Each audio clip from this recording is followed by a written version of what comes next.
Hi, my name is Sydney Head, and I'm here for the Paw Regional Library for the Open Book Program, and I'm here to talk about yeses and nos for the LGBTQ plus 2S community, and just sort of how to react in a positive way when talking about gender identity, sexuality, and if someone just comes out, and also be talking about resources and how you can support. All right, let's get started. My pronouns are she, her, and I often get misgendered because of my general presentation. So this is an important topic for me because getting misgendered doesn't bother me that often, but it bothers other people a lot. So I present myself very masculinely, but I still identify with she, her.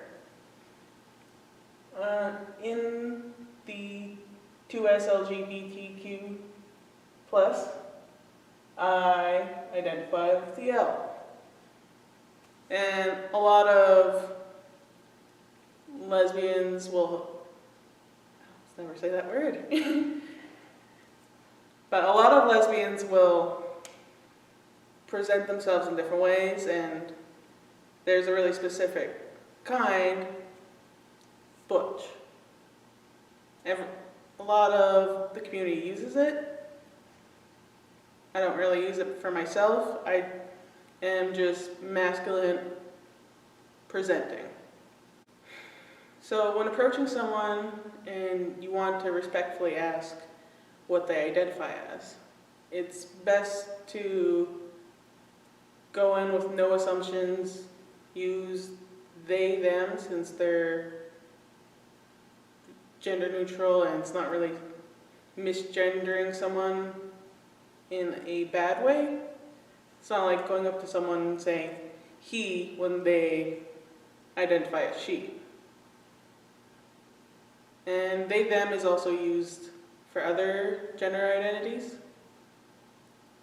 but also a good way to respectfully find out how someone identifies is simply asking what their pronouns are. So if you were to ask me, I'll say she, her, then I could ask you and find out. Keep in mind that it's not important to have to ask and know what someone's gender identity is when it's like a cashier or someone you're going to interact with for like a really short amount of time. But if it's someone who you're going to be interacting with on a day-to-day basis, like you're starting a new job or someone you interact with a lot at school, then you can respectfully eventually ask your pronouns, or you could even sit down and sort of have a discussion and find out what they identify as and what that means to them, so you can better understand how they identify. We're going to be talking about yes or no terminology.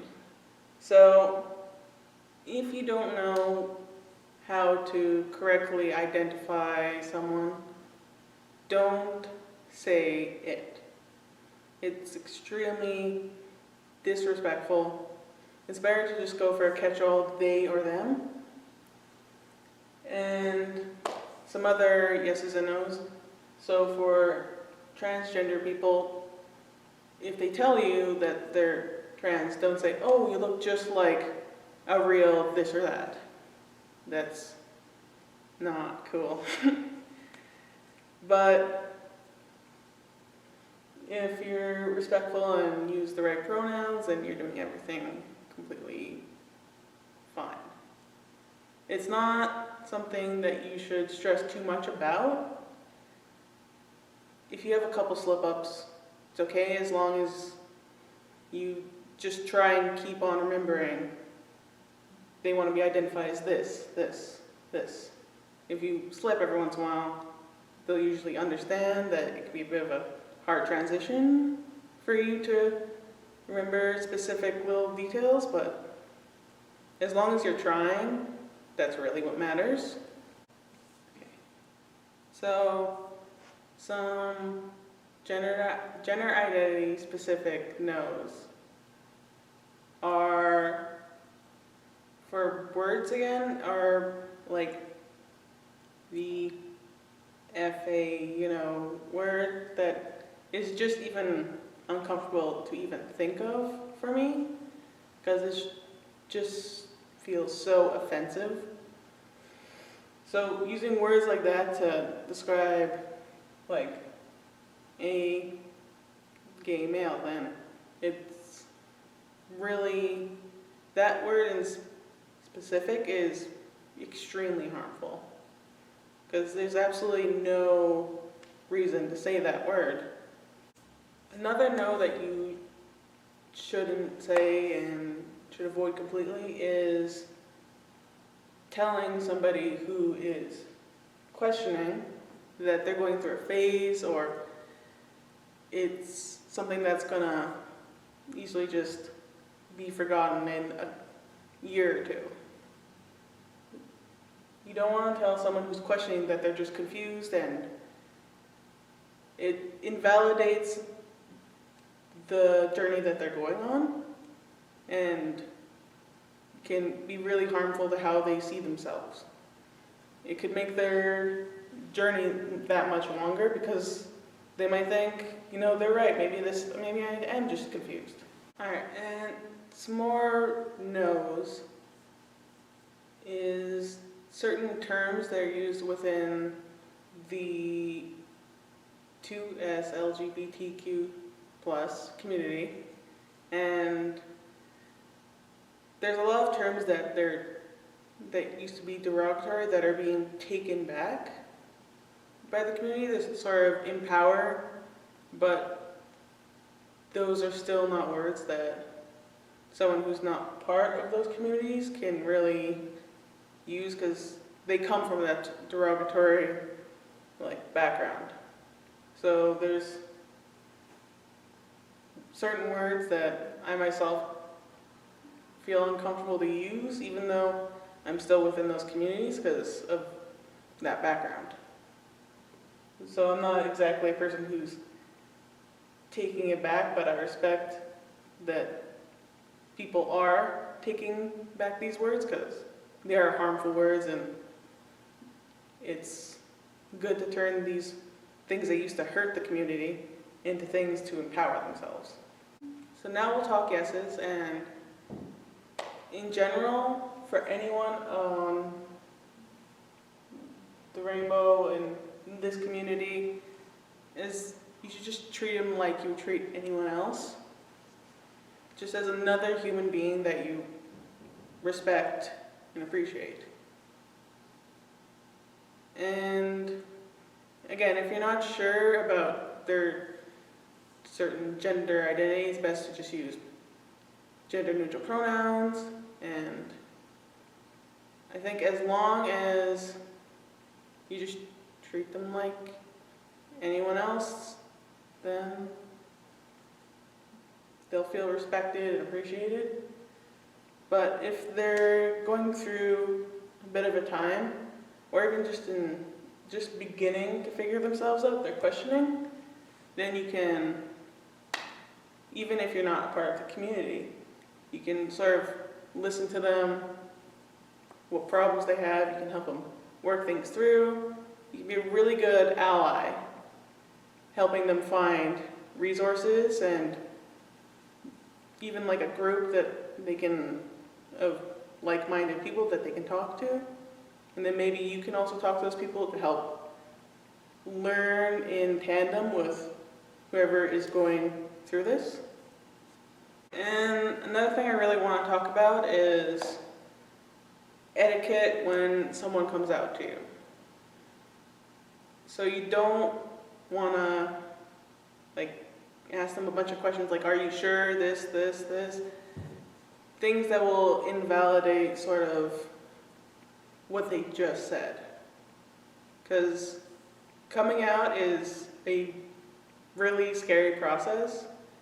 Even if you know the person who you're telling, is going to be super supportive. The fear is more to yourself at that point. If you know that they're going to be supportive, like you just know that, like, my sister's going to be supportive, my parents are going to be supportive. It's just getting that last little bit out. Like, you can say it in your head, but saying it out loud, even to other people that you know are going to be supportive, you're finally admitting it out loud, almost to yourself at that point. So when someone comes out, you should just be as supportive as possible, because even if you know that they know that you have no problems with, like, any of the rainbow, then at that point it's more what they're saying about themselves and admitting. So when I came out, I'm pretty sure my whole family was like, I know, but I said it December 21st, which is my brother's birthday, when I was 15 years old, and I had already told my sister.